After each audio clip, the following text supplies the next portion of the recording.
Mitchell খোৱাৰ ভনিতা ৰাভাই গৌৰৱ কঢ়িয়াই আনিলে গোৱালপাৰা জিলালৈ। নীট পৰীক্ষাত সফলতা। দৰিদ্ৰতা কেতিয়াও সফলতাৰ হেঙাৰ হ'ব নোৱাৰে। ধৈৰ্য আৰু একাগ্ৰতা থাকিলে অসাধ্যকো সফলতাৰ বিষয় কৰি তুলিব পাৰি।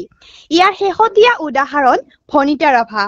গোৱালপাৰা জিলাৰ কৃষ্ণাই নিকটৱৰ্তী তথা অসম মেঘালয় সীমান্তৰ মেচেল খোৱাৰ এটি দৰিদ্ৰ সীমাৰেখাৰ তলৰ পৰিয়ালৰ জীয়ৰী ভনিতা ৰাভাৰ সদ্য ঘোষিত নীট পৰীক্ষাত সুখ্যাতিৰে উত্তীৰ্ণ হৈ প্ৰতিপন্ন কৰিলে যে সফলতাৰ বাবে দৰিদ্ৰতা কেতিয়াও হেঙাৰ হ'ব নোৱাৰে।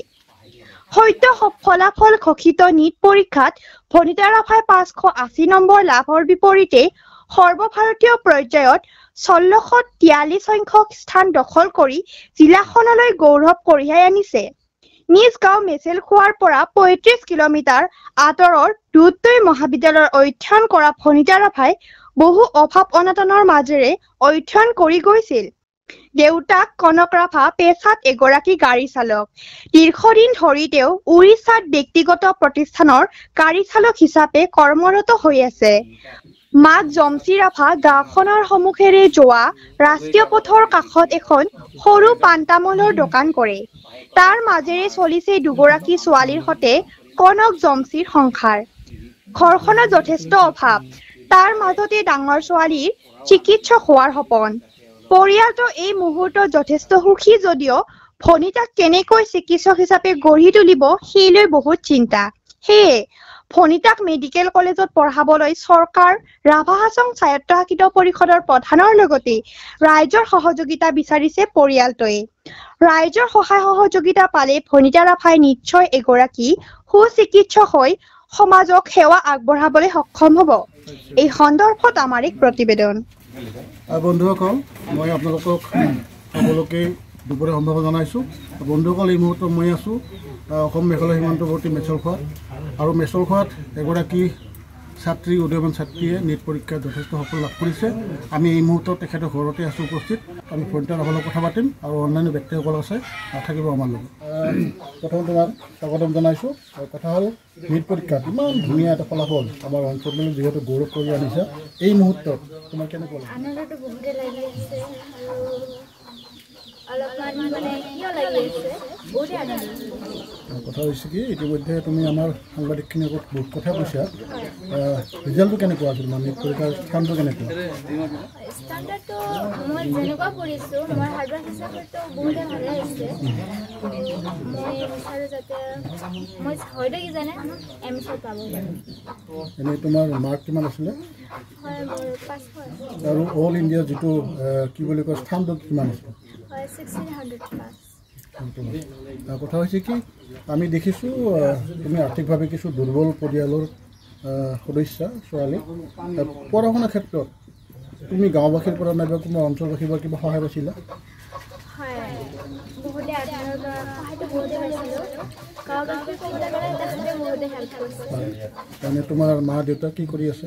মোৰ মা বুলি ক'বলৈ গ'লে তাই এটা সৰু দোকান দিয়ে, তাৰপিছত আৰু মোৰ দেউতাটো বাহিৰতে থাকে ঘৰৰ। নে তোমাৰ পৰিয়ালৰ সদস্য?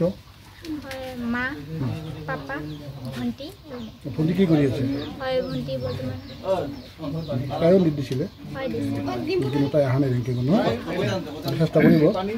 কথা হৈছে কি, শেষ প্ৰশ্ন এটা, এতিয়া তুমি ভৱিষ্যত কি ক'ত এডমিশ্যন ল'ম বুলি আশা কৰি আছা? হয়, মই ভৱিষ্যতে এমছত লোৱাৰ কথা ভাবিছিলোঁ, এতিয়া পাওঁ নে নাপাওঁ। ঠিকে আছে, বহুত ধন্যবাদ। এওঁ আছিলে ভনিতা ৰাভা, তেওঁৰ শিক্ষাগুৰু আছে। আপোনাক স্বাগতম জনাইছোঁ। ছাৰ, আপোনাৰ ছাত্ৰী এগৰাকী ইমান ধুনীয়া এটা ফলাফল কৰিলে নীটত, কেনেকুৱা লাগিছে আপোনাৰ? খুবেই ভাল লাগিছে। এই অঞ্চলবাসী তথা এই পৰিয়ালে যিমান ভাল লাগিছে, যিমান আনন্দ লাগিছে, তাতকৈ মোৰ বেছি আনন্দ। মই আজি গৌৰৱান্বিত, মোৰ ছাত্ৰী এজন নীট পাছ কৰিছে। যিহেতু এটা ভিতৰুৱা অঞ্চল, কৃষ্ণাই নাইবা গোৱালপাৰা চহৰৰ পৰা বহুত ভিতৰত অসম মেঘালয় সীমান্তৱৰ্তী অঞ্চল, এই অঞ্চলৰ পৰা এনেকুৱা এটা পৰিৱেশত ভনিতাই অঞ্চলটো গৌৰৱ কৰি আনিলে। আপুনি এই মুহূৰ্তত যিখিনি আমাৰ স্বাৱলম্বী লোক আছে, সদস্য ব্যক্তি, তেওঁলোকক কিবা আহ্বান জনাব? নিশ্চয়। আপোনালোকে দেখিছেই ভনিতাৰ পৰিয়ালৰ মাক বাপেকৰ আৰ্থিক অৱস্থা আপোনালোকে নিজেই দেখিছে আৰু কেমেৰাই ক'ব খুব দুৰ্বল। তেওঁ কলেজত আপ ডাউন কৰে দুধনৈত ৩৮ কিলোমিটাৰমান হয় ইয়াৰ পৰা তেওঁ কেনেকৈ কৰিছিল আপ ডাউন কেনেকৈ পঢ়িছিল আচৰিত লাগে বহুত সুবিধা পায়ো মানুহে নীট পৰীক্ষা পাছ কৰাটো দূৰে থাক ওচৰতে যাব নোৱাৰে আৰু এনে পৰ্যায়ত আমাৰ ভনীতাই এই ৰিজাল্ট কৰাৰ কাৰণে তেখেতক মই শুভেচ্ছা জনাইছোঁ আৰু অন্তৰৰ সৈতে তাক মই ধন্যবাদো জ্ঞাপন কৰিছোঁ আপনি যেহেতু এই অঞ্চলের একজন বিশিষ্ট লোক ভনীতার ফলাফল পাইছে আপনি যথেষ্ট সুখী অনুভব করে আছে কি আহ্বান জানাব যিখিনি সদায় আর্থিকভাবে সচ্ছল লোক আছে ভনীতাক সহায় করার কোনো আহ্বান জানাব নমস্কাৰ মই আশা কৰোঁ এইজন ছোৱালীক যেনেধৰণে মানে জিলাৰ অন্তৰ্গত বা অঞ্চলবাসী ৰাজ্যৰ অন্তৰ্গত যিমানখিনি মানে ডিপ্ল'মা লৈ পাছ কৰিছে ইয়াক আকৌ আগুৱাই যাবৰ কাৰণে পৰৱৰ্তী আমি নিশ্চয় আমি জাতীয় সমাজ হিচাপে বা গাঁওখনৰ হিচাপে আৰু এই অঞ্চলৰ নিবাৰী মেছলখোৱা ৰাভা ছাত্ৰ সন্থা এনেকুৱা মানে বহুত আমাৰ সন্থা আছে আৰু আমাৰ পৰিষদ ৰাভা আশ্ৰম পৰিষদ আছে আৰু চৰকাৰৰ তৰফৰ পৰা যদি কিছু সহায় সহযোগিতা পাম বুলি আশা ৰাখি আমি কেনেধৰণে এই ছোৱালীজনক আকৌ ইয়াতকৈ আৰু বহল ভিত্তিত কেনেকৈ আমি সুনাম অৰ্জন কৰিব পাৰোঁ তাক আমি চেষ্টা কৰি ৰাইজৰ পৰা আশীৰ্বাদ বিচাৰি যাতে আমি সহযোগ পাম